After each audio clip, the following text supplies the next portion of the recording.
beloved here in Minnesota and by all the national media. Remembering a sports reporter superstar, renowned journalist Sid Hartman has passed away after 100 years of bylines. Just report accurate stuff.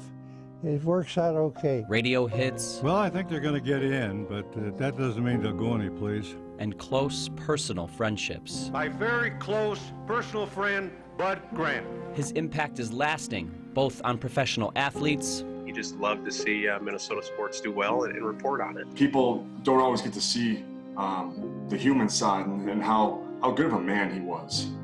And those who covered them. When you were a kid growing up, you never knew your life was going to turn out this good, did you? No, I had no idea at all. Tonight, we pay tribute and say goodbye to Sid Hartman.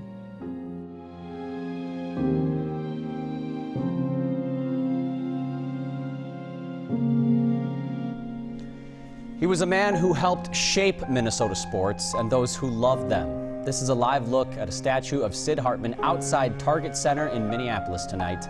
He died today at the age of 100, and he leaves behind quite the legacy. Thank you for watching WCCO, also streaming on CBSN Minnesota. Sid passed away after a remarkable reporting career, and you'd be hard-pressed to find someone in the business who knew him better than Mike Max. He joins us live from the newsroom. Maxie, there's so much to say about Sid, I imagine it's hard to even know where to begin for you. It is, and I don't think it's set in yet because we've been so busy trying to accumulate information and do tributes to him for all the right reasons. But he was an icon. Just one name, Sid. His newspaper and radio offerings were gospel for most of his 100 years on this earth. He was passionate, relentless, and one of the major reasons why Minnesota is a major league state. And he did it the old-fashioned way.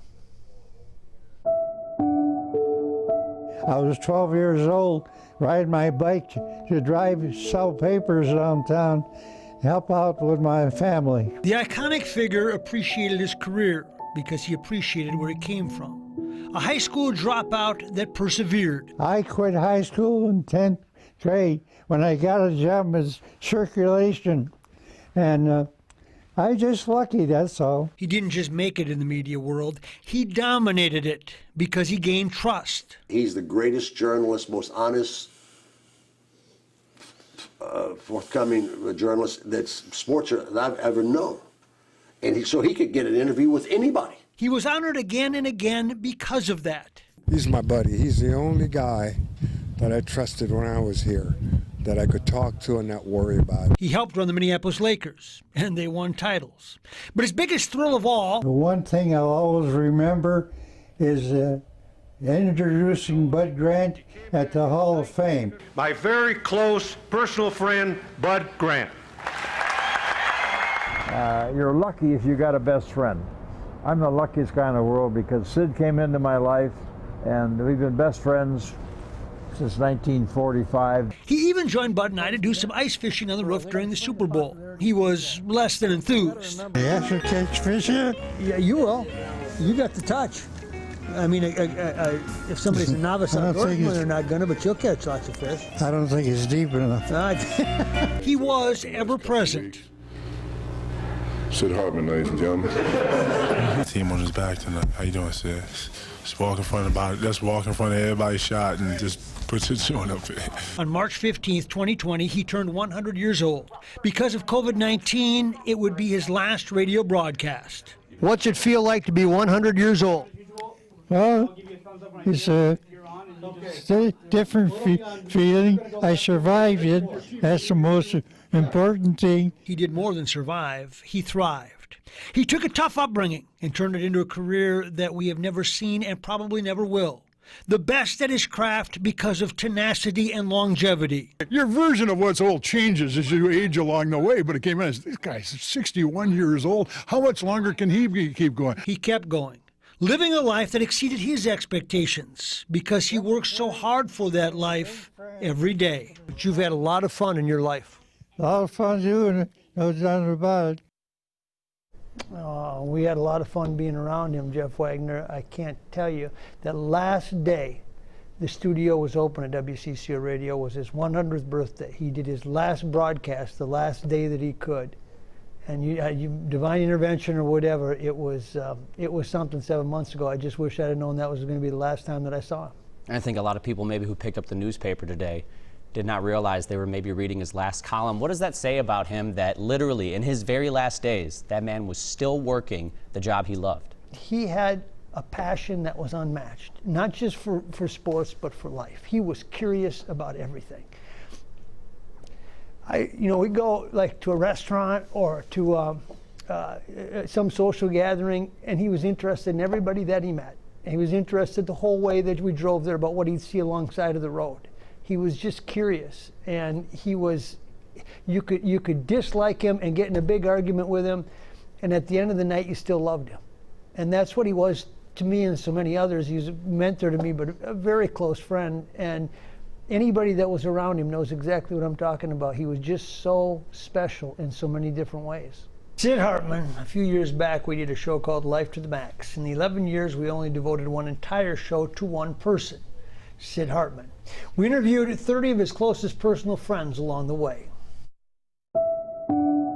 It was an in-depth look at Sid Hartman as he looked back on his life, growing up with a father that had a drinking problem. My old man was tougher than heck. If you got out of line with my old man, he'd take his belt off and he'd whip your rear end. He worked his way up the hard way, starting with a paper route on the north side. That started the work ethic that would define him.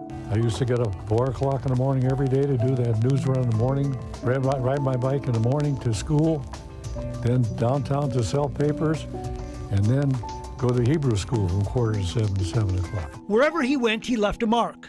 Just walk in front of body, just walk in front of everybody's shot and just put your joint up there. And he was sometimes the target of a practical joke. How's that? Sid? You know, that Dark Star is a real smart son of a gun, isn't he? But what mattered most to Sid was the relationships. His career and personal life blended into one.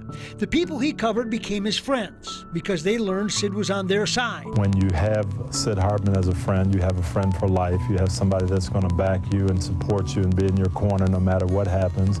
And I think that's the thing I admire most about Sid. You could hear him coming down the halls. You knew when he arrived, here comes Sid, and he'd always give somebody some trash about something, and we'd give it right back to him. The most noteworthy are well documented.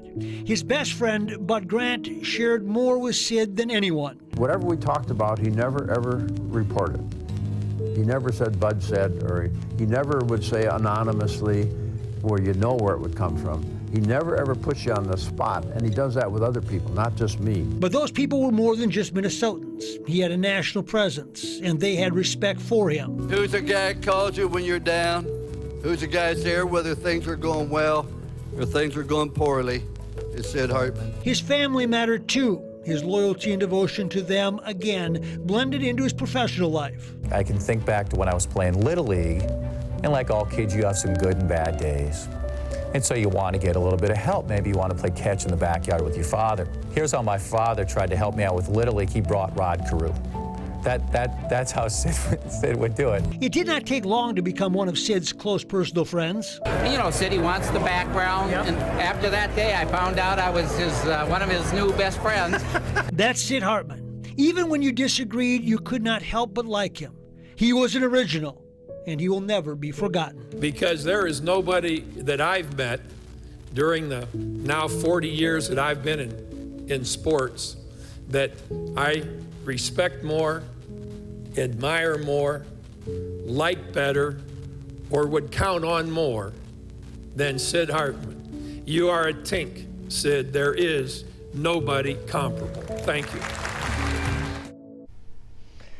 Oh, Norman, it is so true. And I did a TV show with Sid for 20 years. I worked on the radio station with him for the last 22 years in his Sunday morning show. And he just, the national people that would gravitate to him, and I'll never forget the priceless dinners that we'd have with Bud Grant and Bobby Knight, and Sid was right, you just sit back and listen, but were they fun. Welcome back. We thought it appropriate that we close out tonight's show right here at Murray's Steakhouse, a place that Sid Hartman has a booth named after him, and a place that is synonymous with Sid Hartman. All those gift certificates he gave away from here, and this was a place that he came to build his relationships. I can remember sitting in his booth and Bud Grant across the table from us, or Pat Murray. It didn't matter. He was just building relationships. That's what he did. When I reflect back on what he did for me, it wasn't the sitting in the press box next to him, it was sitting at places like this, where we would just visit, or getting in the car and driving to Mankato to training camp, or Milwaukee for the All-Star game, or Madison to watch the Gophers play, and we would sit and converse and talk. And he would teach me so much about Minneapolis, and so much about Minnesota, and so much about the history of it. See, what I learned from Sid Hartman was he didn't grow up with much, but he grew up with a lot. Because he grew up with a work ethic. And that work ethic would serve him for the entirety of his 100 years, because he didn't have time to feel sorry for himself, because there was always the next story, the next person he had to meet, the next lunch at Murray's. Sid Hartman defined his life by outworking everybody else. I wish I could close this out by saying I hope all of you have a Sid Hartman in your life. But I can't do that because it's impossible. Because there was only one, Sid Hartman. And I am so thankful that I got to be a part of his life. Thank you, Sid. You know I'll love you forever. Good night, everyone.